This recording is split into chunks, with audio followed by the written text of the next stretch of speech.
जय हिंद। इस वीडियो में हम समझते हैं अर्धवार्षिक परीक्षा यानी आपकी छमाही परीक्षा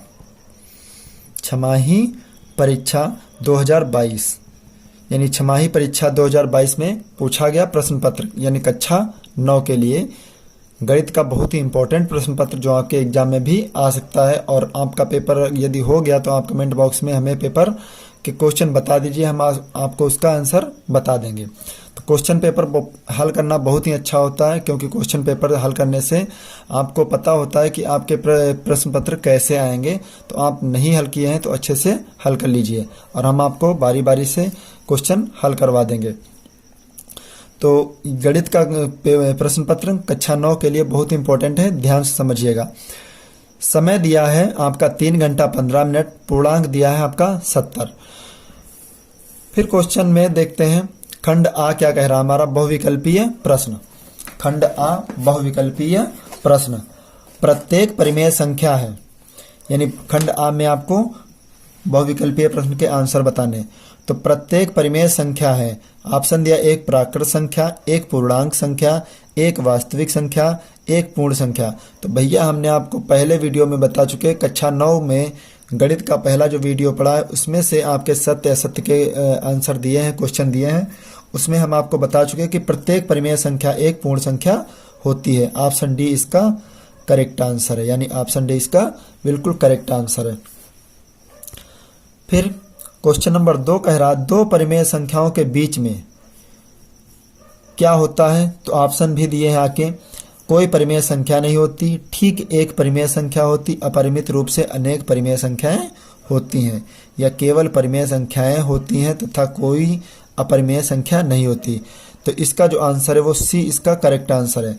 अपरिमित रूप से अनेक परिमेय संख्याएं होती हैं। अब दो परिमेय संख्याएं कौन कौन है ये तो आपको क्लियर नहीं है, तो आपका जो आंसर होगा वो अपरिमित रूप से अनेक हल होंगे। क्वेश्चन नंबर 3 देखते हैं। क्वेश्चन नंबर 3 है निम्नलिखित में अपरिमेय संख्या है। तो निम्नलिखित में अपरिमेय संख्या क्या है आपको, 4/9, 4 वर्ग है 2 का, 9 वर्ग है 3 का, 2/3। यहाँ 12 के भी टुकड़े हो जाएंगे, लेकिन √7 जो आपके वो बिल्कुल ही अपरिमेय संख्या। ऑप्शन सी इसका करेक्ट आंसर, इस लड़के ने भी सही किया है। फिर यहाँ पे दिया क्वेश्चन नंबर 4 में x का मान दिया 7 + 4√3 और हो तो 1/x का मान ज्ञात कीजिए। 1/x का मान ज्ञात कीजिए। तो पहली बात देखिए यहाँ पे यदि हम हर का परिमेयकरण करेंगे तो ऑप्शन इसका जो आपका सही होगा वो बी इसका करेक्ट आंसर होगा, ठीक है। और यदि ऑप्शन परिमेयकरण ना किया जाए तो ऑप्शन सी इसका करेक्ट आंसर है। अब यहाँ पे आपके टीचर पे डिपेंड करता है कि आपका पेपर कैसे वो चेक करेगा। तो यहाँ पे देखिए लड़के ने सी ऑप्शन लगाया, ये भी बिल्कुल सही है, लेकिन यदि परिमेयकरण की बात करें तो ये ऑप्शन इसका यानी ऑप्शन बी इसका करेक्ट आंसर है। क्वेश्चन नंबर 5 देखते हैं। क्वेश्चन नंबर 5 क्या हमारा, शून्य बहुपद की घात है। तो शून्य बहुपद की घात शून्य ही है, इसका ऑप्शन ए बिल्कुल करेक्ट है। अचर बहुपद की घात क्या होती है। तो अचर बहुपद की घात आपको बता रखा हमने पहले ही वीडियो में कि 0 होती है। अचर बहुपद की घात कितनी होती, 0। फिर यहाँ पे दिया x + 3 का होल स्क्वायर के प्रसार में x का गुणांक क्या होगा। तो x + 3 का होल स्क्वायर जब करेंगे तो उसके प्रसार में x का जो गुणांक होगा वो 6 होगा। ऑप्शन बी इसका करेक्ट आंसर, आप अच्छे से हल कर लीजिएगा।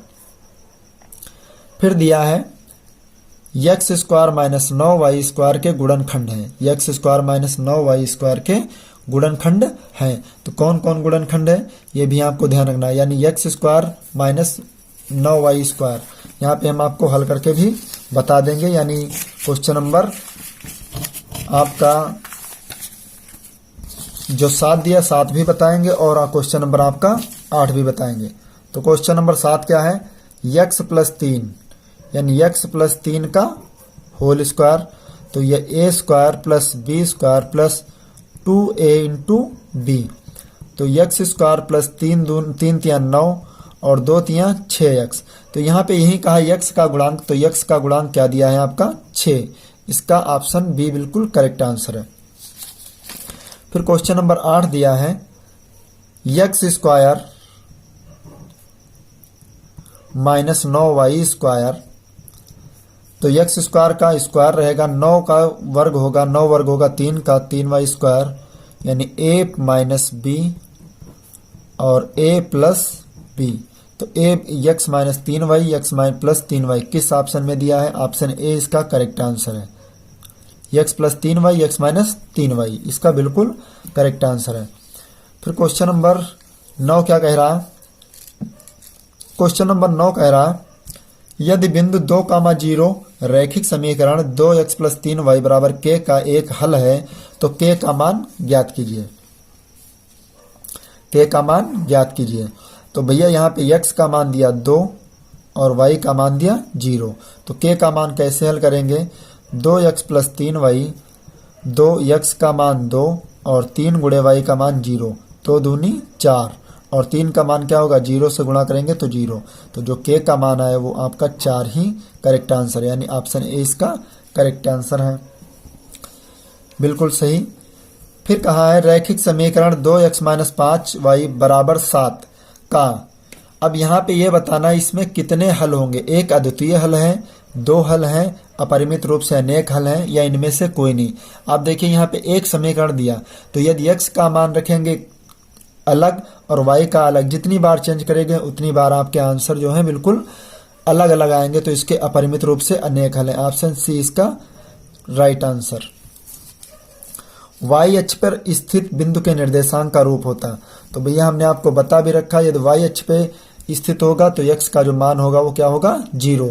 तो 0 किसमें है? 0 कामा y, ऑप्शन बी इसका राइट आंसर। क्वेश्चन नंबर 12 क्या है? y बराबर x पर स्थित बिंदु के निर्देशांक का रूप है, तो y बराबर x स्थित, y बराबर x पर स्थित बिंदु के निर्देशांक क्या होंगे? a कामा a ही होंगे, यानी ऑप्शन ए इसका बिल्कुल करेक्ट आंसर है। फिर क्वेश्चन ने कहा है यदि क्वेश्चन नंबर 13, यदि 2 आसन्न कोणों का योग 180 है तो वे क्या बनाते हैं? यदि 2 आसन्न कोणों का योग 180 है तो वे क्या बनाते हैं? आसन्न कोण का मतलब एक सीधी रेखा, 2 कोण स्थित हैं तो वो क्या बनाएंगे? एक रैखिक युग्म बनाएंगे, यानी बिल्कुल सीधी रेखा बनाएंगे। ऑप्शन सी इसका राइट आंसर है। किसी त्रिभुज के तीनों अंतःकोणों का योग फल क्या होता है? तो आपको पता भी होगा किसी त्रिभुज के तीनों अंतःकोणों का योगफल जो है वो 180 अंश होता है। ऑप्शन बी इसका राइट आंसर है। फिर क्वेश्चन नंबर 15 क्या है? यदि किसी त्रिभुज का एक कोण अन्य 2 कोणों के योग के बराबर हो, एक कोण 2 कोणों के योग के बराबर हो तो वह त्रिभुज होगा, तो वह त्रिभुज कौन होगा? समद्विबाहु त्रिभुज होगा, समद्विबाहु त्रिभुज होगा, यही आपका बिल्कुल राइट आंसर है। फिर दिया है एक त्रिभुज के कोण 2:4:3 के अनुपात में है तो त्रिभुज का सबसे छोटा कोण होगा। ये क्वेश्चन हम आपको सॉल्व करके बता रहे हैं। दिया है 2x plus 4x plus 3x और आपको पता त्रिभुज के तीनों कोणों का योग 180, 4 2 6 3 9x बराबर 180, 9 दूनी 18 यानी x का मान 20। तो यहाँ पे कहा है सबसे छोटा कोण, तो सबसे छोटा कोण क्या है? 2x, यानी 2 गुणे x का मान 20, तो 20 दूनी 40 अंश। ऑप्शन 20 का सही आंसर है। फिर कहा निम्नलिखित में कौन त्रिभुजों की सर्वांग समता की एक कसौटी नहीं? तो सर्वांग समता के त्रिभुज में कसौटी कौन नहीं लिखती? देखिए यह साइड एंगल साइड लगती है, एंगल साइड एंगल लगती है, यह साइड साइड एंगल नहीं होती है, और साइड साइड साइड तीनों होती है लेकिन साइड साइड एंगल नहीं होती है। ये कसौटी बिल्कुल गलत है। फिर क्वेश्चन नंबर देखते हैं 18। क्वेश्चन नंबर 18 क्या है? त्रिभुज PQR में कोण R प्लस कोण P तथा QR 4 सेंटीमीटर, PR 5 सेंटीमीटर, तो PQ की लंबाई होगी। इसको हल करेंगे आप तो इसका जो आंसर आएगा वो 4 सेंटीमीटर ही आएगा।